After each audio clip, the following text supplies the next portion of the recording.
Hey, what's up guys? My name is Daniel Lopez with Invest in You Finance, and today we're going to be talking about dividend stocks. But first, what is a dividend? A dividend is a distribution of profits given to its shareholders. So with that being said, guys, I wanted to show you my top 5 dividend stocks inside my portfolio. And here they are on the board. So the first one I have is J&J, which is Johnson & Johnson, which gives an annual dividend in percentage of 2.63%.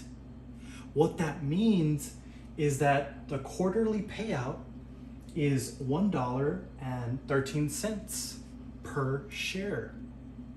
Dividends are paid quarterly, so you're gonna get 4 dividends per year. So we'll find out the total amount, and then you can divide the total amount by 4 or multiply it by 4.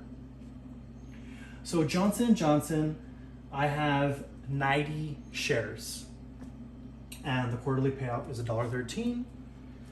So if I multiply the 90 shares times the quarterly payout, I get $102. If I multiply that times 4, because there's 4 quarters, then I get $408. So Johnson & Johnson gives me an annual dividend of $408, or they pay quarterly, which is the same thing. The second dividend stock I have is Marriott. Marriott gives 0.8% annual dividend, and I have 114 shares. Multiplied times the quarterly payout, which is 30 cents, you get $34 per quarter.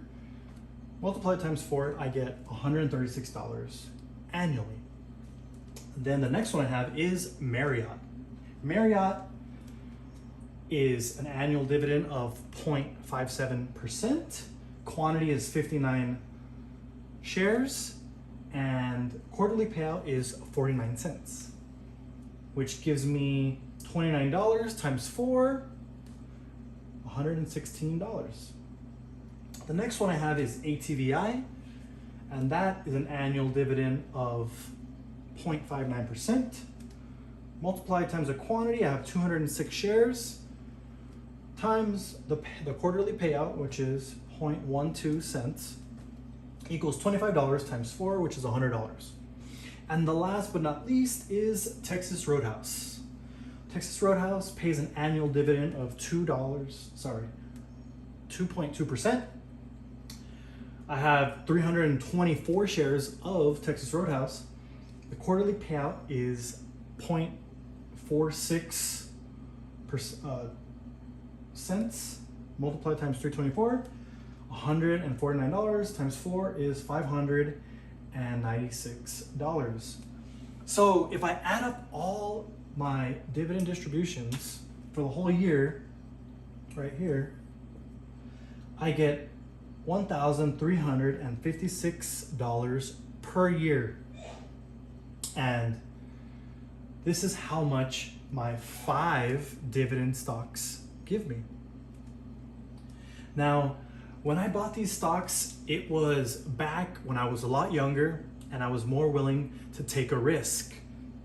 Because now all I do is buy a fund that basically tracks the S&P 500 index, and that one will give you a yearly dividend. So at the end of the year, it'll pay out like a lump sum. And you do have to pay taxes on this distribution. And typically after a year, it's called a quarterly distribution, and it'll be taxed at a different rate. I believe there's like a distribution tax table, so you can go and look at that and check to see where your income is. And depending on where your income is, that's how much you're going to be taxed on your dividends, whether they're qualified or not. But I just want to show you guys what I had in my portfolio, how many shares I have, and all I did was Google like Johnson & Johnson, dividend payout. It'll give you the annual percentage and the quarterly payout. So it's not 2.63% every quarter. You have to divide it by 4. And that's how you get the quarterly payout of $1.13. Thank you guys for watching. I appreciate it. I just want to say, please like, please subscribe, check out my other videos. I have so many videos out there. Today we're talking about dividend stocks. If you're interested in looking up dividend stocks, I like using Google Finance. That will allow you to compare that dividend stock to the S&P 500 and see how it's comparing over 5, 10, 15 years. Right now that I am currently just buying index funds, most of these have outperformed the S&P 500, but it just depends, because over like the long period of time, they might not outperform the S&P 500. So far they have, because I've bought them within the last maybe 10 years, but maybe in the future they won't. So now that I'm not working and I'm living financially independent, financially free, I have to pull this money out from my individual stock brokerage account, because this is what I use to live off of.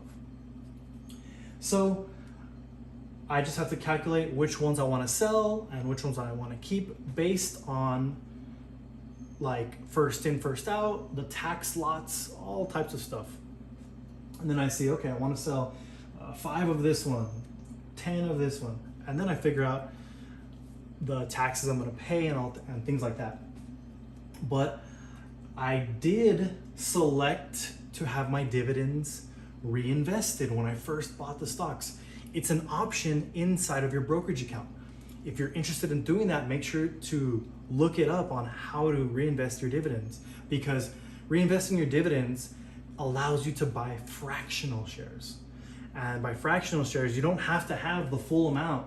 If Texas Roadhouse is like $100, but you only have, let's say, $5, it'll reinvest the distribution of the dividend that it gives you into that stock that you bought. So instead of getting the money, it rebuys it.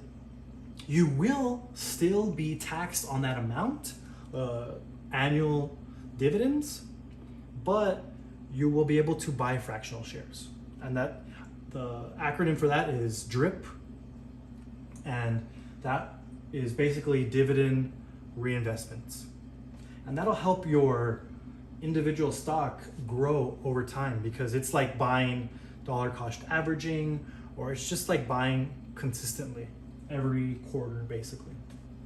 And depending on how much you get, for instance, Texas Roadhouse, I would be buying $596 of that stock every year. Every quarter I'll be buying $149 worth.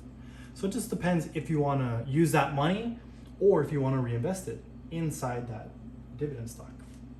Anyways, guys, I'm not a financial advisor. This is not financial advice. Please consult with your professionals, your professional CPAs, your professional tax advisors. But anyways, I appreciate you guys watching. Please smash the like button.